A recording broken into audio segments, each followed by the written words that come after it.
What is going on, warriors and farmers of Tamaris? Welcome back to another Warped video. In today's episode, we're going to take a look at the amazing Sapphire Faedrake in the Call of Dragons. Today, I'm going to show you two different builds for this awesome magic Warped. If you're still new to the channel, make sure you subscribe for more content, turn on that bell notification and never miss out. Like the video, share it with your friends, leave some comments down below. Let's begin. Alright, warriors of Tamaris, the Sapphire Faedrake is one of the most useful magic warped in the game, mainly because it can do damage to multiple targets. Taking a look at the rage skill, it says deals damage to up to 3 enemy legions. That is because I have the split pain bloom. Without the split pain bloom, you're only gonna do damage to 1 legion. Therefore, try to get this skill at the end of the season when you capture the dragon. The Sapphire Faedrake also has a booster known as the Forceful Pain Bloom. It says each time you inflict Scorch, Freeze or Ensnare on 1 enemy legions, Pain Bloom deals more damage the next time it is cast. There are a few heroes in this game who can take advantage of this Forceful Pain Bloom. Lilia has the Scorching effect, Velin and Walter have the Freeze effect, and Alwyn has the Ensnare. Now for those of you that don't know, this hero is going to be getting a buff pretty soon. Indis has a rage skill that's gonna hit 3 targets and at the same time apply Infirm. She's gonna be very useful with the magic troop type. You are gonna need a pet to use with this magic hero over here if you decide to use her with your magic troop type. That is why we're gonna be building 2 Sapphire Faedrakes today. Let us head over to the pet sanctuary and start building the Sapphire Faedrake. So this is the first build for the Sapphire Faedrake. It's going to focus mainly on the Split Pain Bloom. Now Split Pain Bloom says Pain Bloom hits more enemy legions with every 155 points of spirit. Pain Bloom hits an extra enemy legion, which means you're gonna need a spirit value of 310. You're gonna have to regenerate your pet and get 310 spirit. That way your Pain Bloom can hit up to 3 legions. It is very crucial. But here is one problem. Majority of people who get 310 spirit usually get it with only 6 skills slots, which is gonna lead us to the next thing. You need to put the best skills of your pet in the first 6 skill slots of the pet. That is because in the future, if you regenerate, I am pretty sure you're gonna get 310 spirits with less than 6 skill slots. So that is something to keep in mind. This is going to be the first build of our pet today. It's going to focus mainly on Split Pain Bloom, 310 spirit. Try not to worry about the other attributes. Your main focus should be on getting 310 spirit, which is the most important attribute you can get from here. To keep this pushing, we're going to go to the skill section. Now that you've got a 310 spirit attribute with 6 skill slots, what are the 5 most important skills that you should put here? That way, if you regenerate your pet, you don't lose out if you get 310 spirit in the future. So those skills are going to be as follows. You're going to need a follow-up. So first, you're going to have Pain Bloom. Number 2, you're going to have Split Pain Bloom. Number 3, you're going to have Forceful Pain Bloom. Number 4, you're going to put follow-up, which is 4. And then number 5, you're going to put super follow up. Those are the 5 must-have skills on the first 5 skill slot of your Sapphire Faedrake. That is because if you regenerate, it's very likely you're going to get 310 spirit with only 6 skill slot. If you end up losing other 2 skills later on, well, at least you have the best 5 ready to go. Now, once you have this best 5, you're going to have to think now. If you're in the League of Order, you'll most likely be using Lilia and Thea.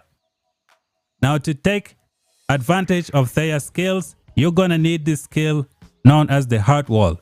The Heart Wall says 10% chance to grant Legion a shield every second. Shield factor blah blah blah can be triggered once every 8 seconds. Your main concern is just to get the shield. And why do you need the shield? Let's go and see the skills for Thea. Thea is an amazing universal commander that you can use with pretty much anyone. She is excellent with Celestials and Lilia. Now Thea has a 4th skill known as the Lex Lucis. It says when Thea's Legion gains a shield, their attack is increased by 10% up to a maximum of 30%. You need 3 shields to maximize this ability. If you don't have the Heart Wall ability, it's gonna take you roughly 30 seconds to get the maximum 30%. That is because you need Thea to do 3 rage skill to give you a shield 3 times to get to this point. Now if you have the Heart Wall, you can get that 30% within 10 seconds because this thing can trigger maybe on the second of the fight. You get 10% attack. And then 8 seconds later, it's going to trigger, and then Thea is going to do her rage skill, and then you have that ability maxed out. So this is how you're going to build your first Sapphire Faedrake, mainly focusing on 6 skill slots. Now let's say you're in a different faction and you're not using Lilia Thea. For your skill number 6, you can put things like Resonance. You can put, let's see them. Where are all these skills? You can put things like Outburst of Rage on skill slot number 6. You can put things like Resonance. Do we have a Resonance here? You can put a Resonance over there. You can put the Magic Fortune as well. It's gonna be up to you. Now let's say you get lucky and you regenerate this pet. You have 310 spirit with 8 skill slot. That is the jackpot that everyone is looking for. I have seen many people with 8 skill slot and 310 spirit, therefore it is possible. When you get these attributes, this is how you build the pet. You get Pain Bloom, Split Pain Bloom, you have a Forceful Pain Bloom. You're gonna put, let's use the 3-star versions. You're gonna put Follow Up, you're gonna put Super Follow Up, so that is 5 skill slot filled out. You're gonna have, let's see, if you're not using Lilia Thea, you can put a Resonance over there, and then you're gonna put Magic Fortune on number 7. This one goes to skill slot number 7, Magic Fortune, and then skill slot number 8, you're gonna put Magic Spirit. So the Magic Spirit is gonna be boosted by the Magic Fortune. The Magic Fortune is going to turn your Pain Bloom into a critical, and then the Magic Spirit is gonna take your Pain Bloom to the next level. Now since you have a lot of spirit points, just take a look at the crit damage you're gonna get, 102.9%. You're gonna get this skill at the end of the season. Now the High Spirit is also gonna take your Resonance to the next level. With the 3-star over here, you get Warped skill damage dealt of plus 30%. That is huge. It is very easy to get a 2-star Resonance. Let's see. 310 spirit will give you around 18% extra pet skill damage. So this is how you build your Sapphire Faedrake, the one with 310 spirit. There are other skills in the game that you can use, but they are not so good. You have the Magic Pulse. I would just ignore it for now, since it's very, very difficult to get those crit rates. You also have things like this one right here. Where is it? You have Light's Guidance. I don't think it is too important. You also have the one that gives you more attack, Bolt from the Blue. I don't think they are very important. Just focus on the skills that I mentioned, and your first Sapphire Faedrake build is complete. Let's check out the next one. Alright, Warriors of Tamaris, let us check out the second build for the Sapphire Faedrake in the Call of Dragons. It's gonna be almost identical to the one that we just talked about. The difference is we're gonna be taking out the Forceful Pain Bloom. We're gonna be building this pet to be useful with any magic pairing that you have in the game. Our main focus is going to be the intelligence. For this second pet, you're gonna need maxed out intelligence of 343 with 8 skill slot. I think this one is much easier to find than the one with 310 spirit. So you're gonna get maxed out intelligence, 8 skill slot. We're gonna build this as a universal pet for all the magic pairing in the game. And here are the skills that you're gonna put on this pet. We're gonna start off with the forceful. We're gonna start off with the Pain Bloom, which is number 1. Number 2, we're gonna put the Split Pain Bloom right here. And then number 3, we're gonna have the Follow Up. Number 4, we're gonna have Super Follow Up. Number 5, we're gonna put Magic Fortune to give you some crit rate. And then number 6, we're gonna have Magic Spirit to give you some extra crit damage because of the Magic Fortune. Number 7, we're gonna be putting Resonance. And then number 8, we're gonna have the Ruthless follow-up right here. Now Ruthless follow-up says follow-up crit rate plus 35.6%. This is based on my attribute. Now we're putting Ruthless follow-up here because of the follow-up. This time our follow-up is going to be doing a lot of damage because of the maxed out intelligence that we have over here. So if you have maxed out intelligence, it's not a bad idea to use a Ruthless follow-up. Now Ruthless follow-up is going to give you a crit rate, and this crit rate is going to be boosted by the Magic Spirit, giving you even more crit damage.